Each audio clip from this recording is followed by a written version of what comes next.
அந்த பரிசுத்த ஆவியானவர் உனக்குள்ள இருக்கிறார். உனக்குள்ள ஒரு வித்து இருக்கு. உன்னோட டைமென்ஷனே சேஞ்ச் பண்ணி வச்சிருக்கு. அதுதான் ஆவியானவர் உனக்குள்ள இருந்து நீ தேவனால பிறந்திருக்கிற. உன்னுடைய ரகமே வேற. அழிவுள்ள வித்தினாலே அல்ல, தேவ வசனமாகி அழிவில்லாத வித்தினாலே மறுபடியும் ஜெனிப்பிக்கப்பட்டிருக்கிறோம். அழிவுள்ள வித்து எது? ஆதாம் வழியில வந்ததுதான் அழிவுள்ள வித்து.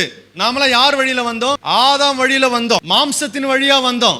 ஆதாமின் வித்து எங்க முன்னோர்கள் கிட்ட இருந்தது. அது எல்லாம் என்னத்தை செஞ்சது? என் வாழ்க்கையில பாவத்தையும் பாவ சுபாவத்தையும் என்ன அழிவுக்கு நேராக கொண்டு போச்சு, மரணத்துக்கு நேராக கொண்டு போச்சு. இப்போ இது எல்லாத்தையும் மாற்றுவதற்கு கிறிஸ்துவின் வித்து வந்தது. கிறிஸ்துவை எப்படி வந்தாரு?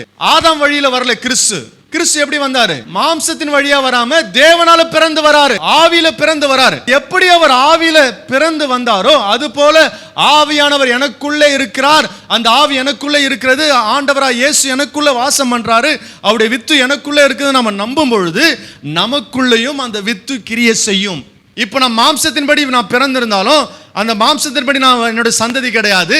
நான் யாருடைய சந்ததியா மாறிட்டேன்? தேவனுடைய சந்ததியா மாறிட்டேன்.